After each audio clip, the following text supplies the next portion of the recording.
Hello everyone. So good evening.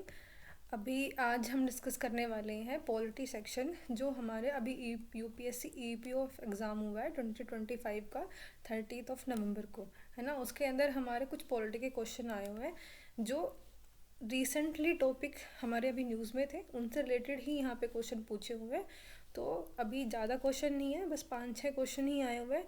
तो अभी इनको एक एक करके हम डिस्कशन करेंगे, ठीक है, कि किस तरीके से आपको अप्रोच रखना है। अभी जैसे एनएचआरसी यहाँ पे आया हुआ है, एनएचआरसी का काफ़ी न्यूज़ में था। तो अभी आज हम डिस्कस करेंगे कि अगर आप अप्रोच कर रहे हो, है ना, पेपर में, तो किस तरीके से। क्योंकि अब देखो पेपर में हमारे जो क्वेश्चन आते हैं, राइट, 120 क्वेश्चन आएंगे सीडीएस के अंदर भी। अब 120 ए में से अभी अब आप सारे क्वेश्चन तो नॉलेज के बेस पे नहीं कर सकते हो, इतना तो क्लियर है। हर साल पेपर का पैटर्न चेंज होता है। पेपर के पैटर्न चेंज होने से डिफ़िकल्टी लेवल अभी क्या हो रहा है, बढ़ता ही जा रहा है हमारे पास में, राइट। तो अभी हम देखेंगे कि पॉलिटी के क्वेश्चन है, सबसे पहले रश नहीं करना है कभी भी, क्वेश्चन को आराम से धीरे से थोड़ा सांस लेके पढ़ना है ना।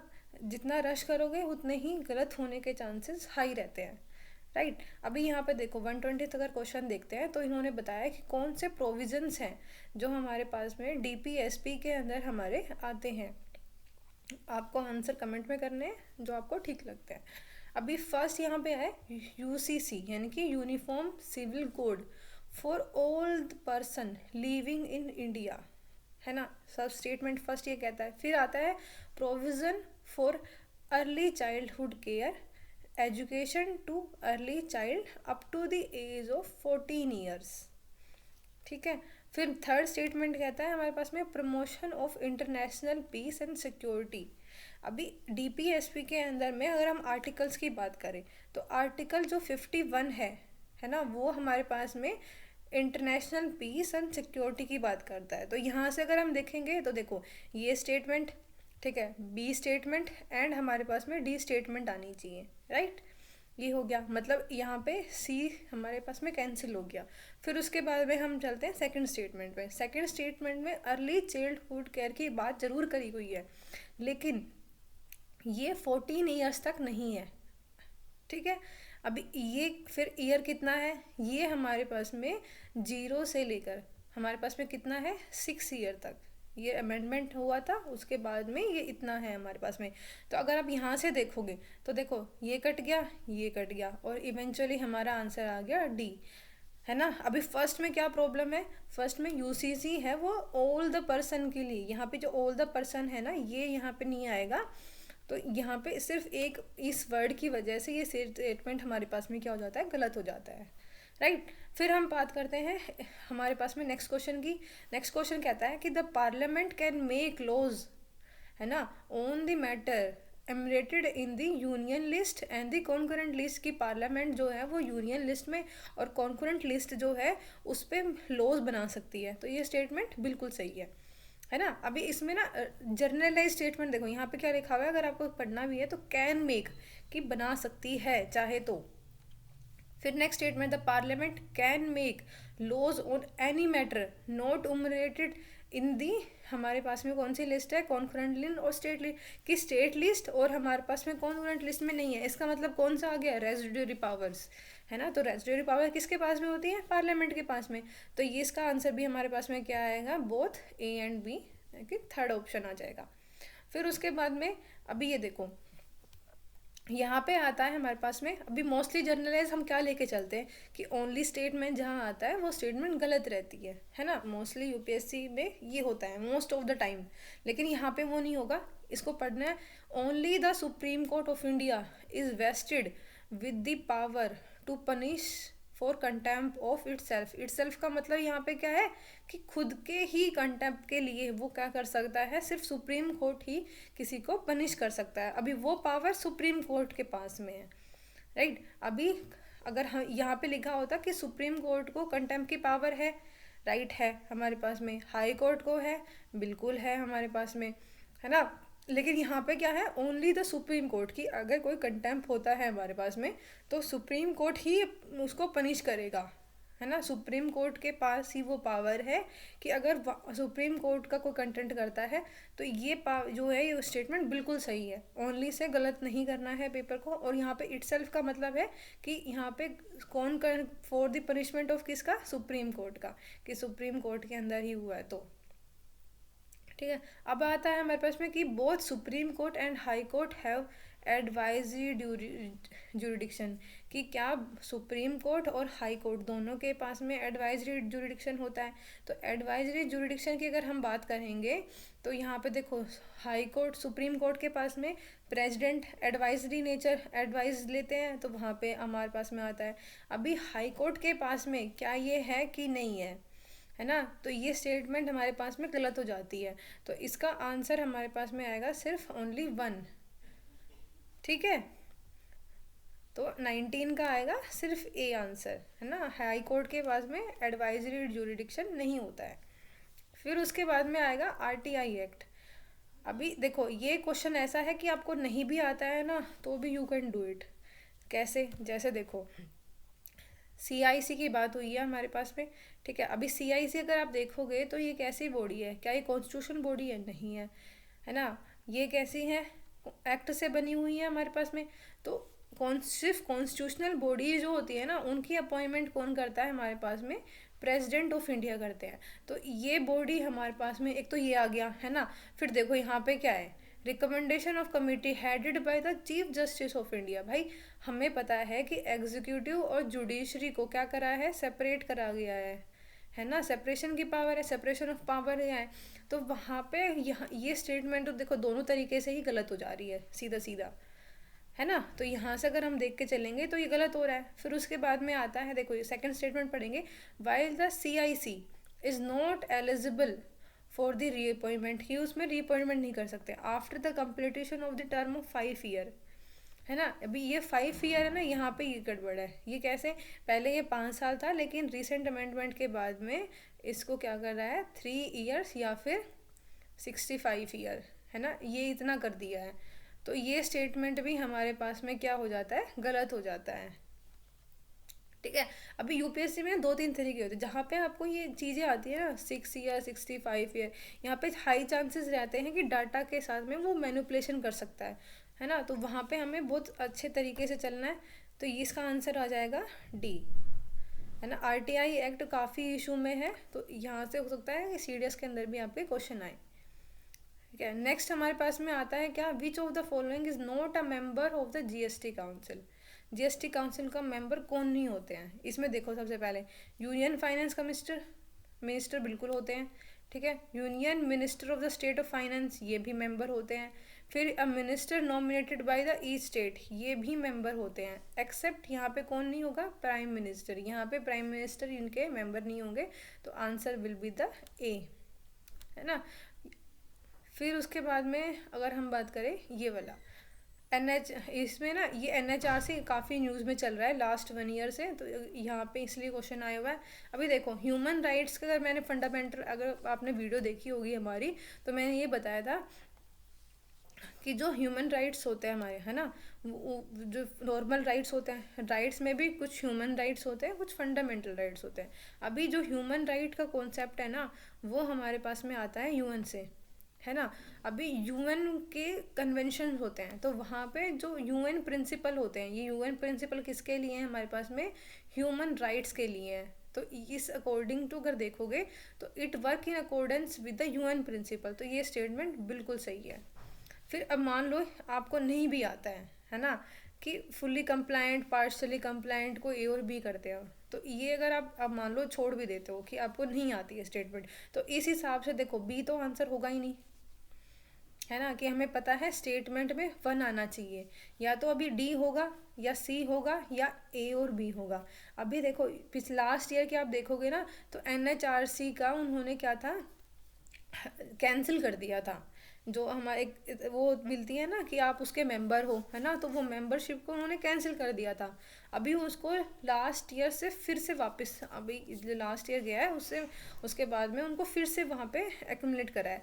तो अगर मान लो कि फुल्ली कंप्लायंट होते हमारे पास में, तो क्या उनको वो रिमूवल होता वहाँ से, नहीं होता, है ना। तो उस हिसाब से थोड़ा सा बैकग्राउंड में जाके एक बार करंट अफेयर्स का लगा के सोचोगे ना, तो वहाँ से ये क्या हो जाएगा हमारे पास में कि गलत हो जाएगा, ये स्टेटमेंट यहाँ पे क्लासिफिकेशन अंडर में नहीं आता है, तो इसलिए ये थर्ड, देखो ये भी स्टेटमेंट गलत हो गया, है ना। और अगर आप इस हिसाब से सोचोगे तो हमारे पास में बचेगा क्या, यहाँ पे ए और डी। अभी यहाँ तो आप 50-50 कर सकते हो इस केस में, कि आपको बिल्कुल ही नहीं आता है तो आप 50-50 लेके चल रहे हो, या फिर यहाँ पे जो ये स्टेटमेंट है कि फुल्ली कंप्लायंट करोगे तो आपको ए एक्रेडिशन मिलेगा, और पार्शली करोगे तो बी मिल सकता है। जैसे अगर आप देखते हो जो यूएन की काफ़ी बॉडीज़ होती हैं, है ना, डब्ल्यूटीओ के मेंबर्स में होते हैं, वहाँ पे भी होता है ये।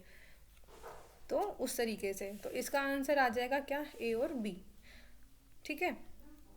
फिर देखो ये नेक्स्ट वाला, नेक्स्ट में हमारे पास में क्या है, ये कहाँ से आया, पार्ट से, कि पार्ट ऑफ द कॉन्स्टिट्यूशन। इसमें अगर देखो मान लो किसी को बिल्कुल ही नहीं आता है, पहले बात तो पता होनी चाहिए। अभी हम सबको पता होता है कि कोऑपरेटिव सोसाइटीज़ हैं वो पार्ट 9B के अंदर आती है हमारे, है ना। फिर देखो यहाँ पे अगर हम बात करें पार्लियामेंट, तो पार्लियामेंट जो पार्ट आता है ना वो किस में आता है, पार्ट 5 के अंदर, ये वाला। अगर पार्लियामेंट आ रहा है 5 के अंदर से मतलब सेंटर आ रहा है, सेंटर के बाद में स्टेट आएगा, है ना।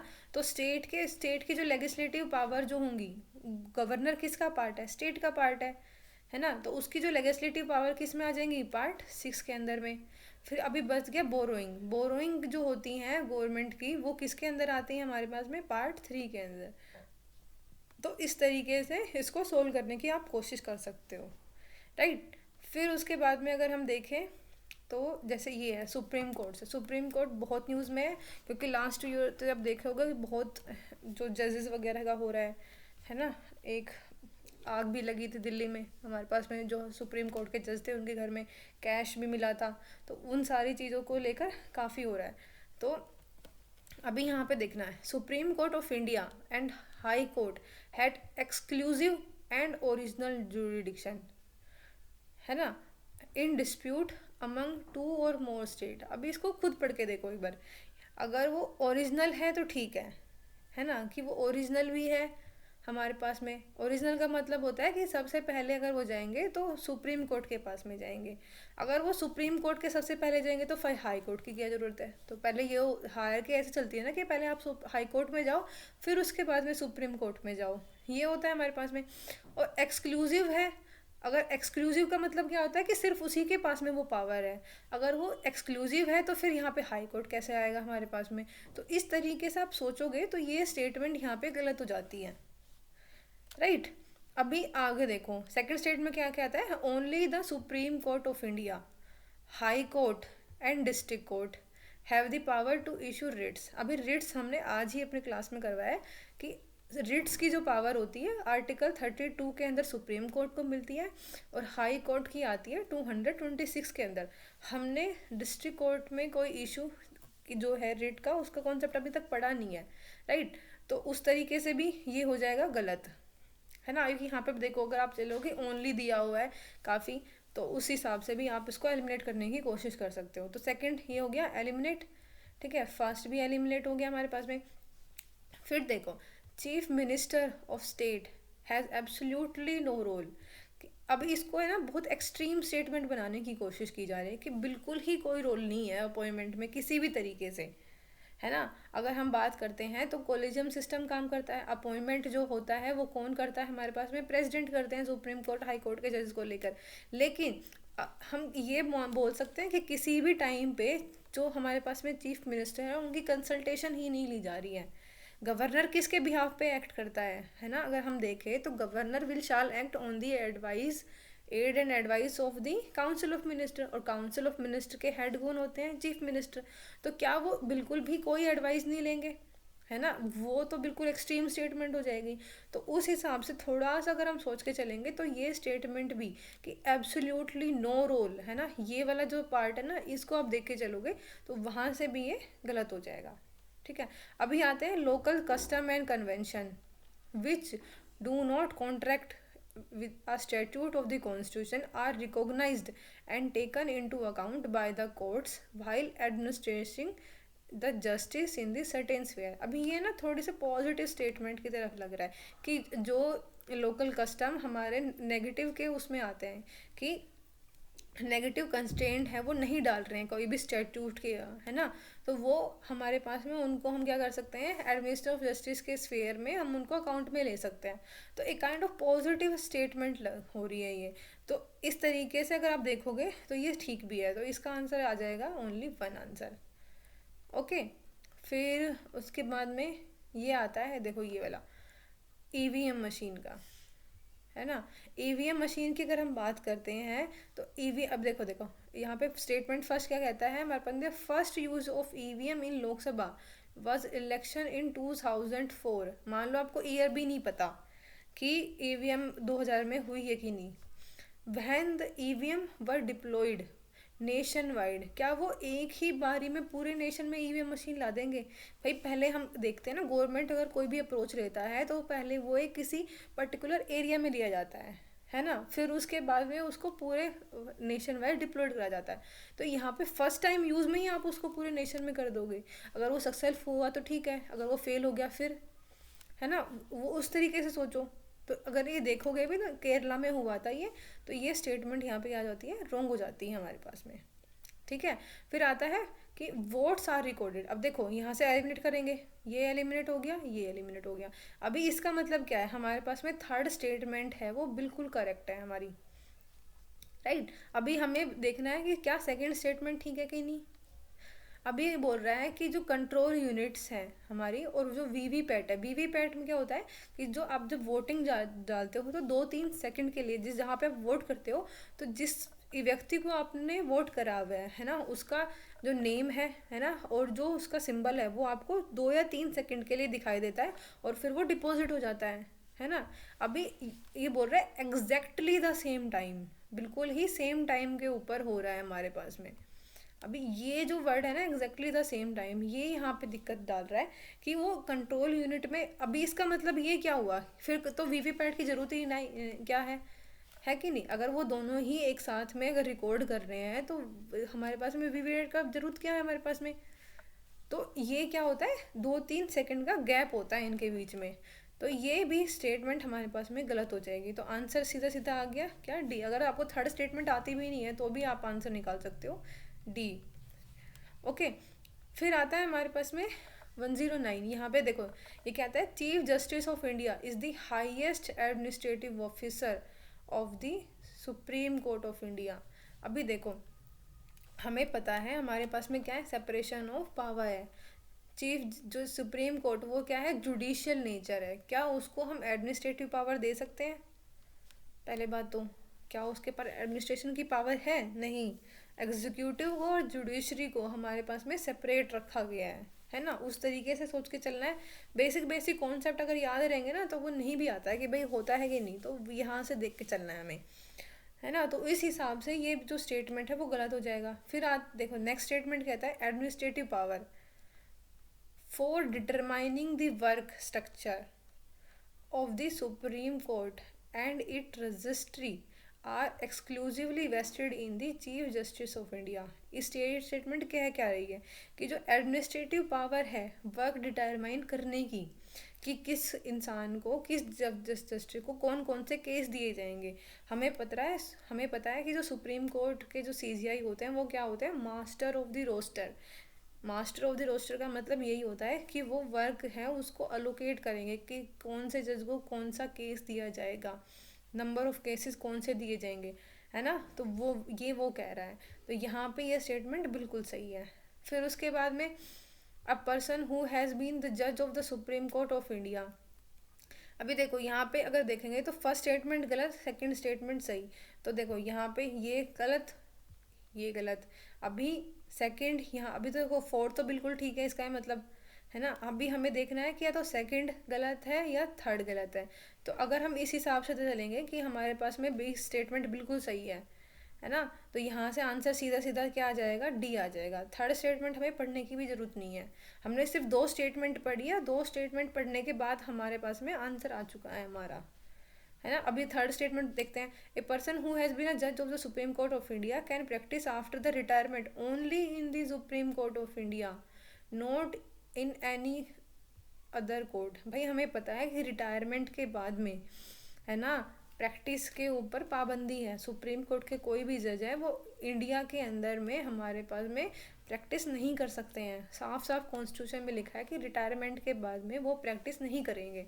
तो उस हिसाब से स्टेटमेंट गलत हो जाएगी, राइट। अभी वो टेरिटरी हो, लेकिन जैसे अभी अभी आते हैं जो ट्राइब्यूनल्स होते हैं, है ना, वहाँ पे वो कर सकते हैं। वो एक अलग मैटर हो गया, वो जुडिशियल नेचर का नहीं होता है, इसलिए वहाँ पे वो कर सकते हैं, राइट। तो ये वो भी हमारे पास में हो गया। फिर आई थिंक और यहाँ पे है नहीं। फिर ये आ जाता है हमारे पास में, आई थिंक हिस्ट्री का निकल आता है ना। अभी को आप देख सकते हो यहाँ से कि कुछ है कि नहीं। एक मिनट, ये पूरा हिस्ट्री है। अभी देखो, हाँ यहाँ पे एक और इन्फ्लेशन दिया हुआ है ना, ये और इन्फ्लेशन इकोनॉमी का पार्ट है हमारा, वो हम नेक्स्ट बार करेंगे। पर इन्फ्लेशन से रिलेटेड है ना, हमारे सीडीएस में काफ़ी बार पूछा गया है ना। तो वहाँ से भी आप ये देख सकते हो कि कोर इन्फ्लेशन के अंदर में हमारे पास में और हेडलाइन इन्फो जो इन्फ्लेशन होती है उनके अंदर में डिफरेंस क्या होता है। कोर इन्फ्लेशन के अंदर हमारे पास में फूड है वो पार्ट नहीं होता है, तो इसको भी आप देख सकते हो, राइट। तो बस आज के लिए इतना ही है। आप ही देख सकते हो कि कैसे क्या है पेपर में, और पेपर को बिल्कुल अच्छे तरीके से करना है ना। सो या, थैंक यू सो मच।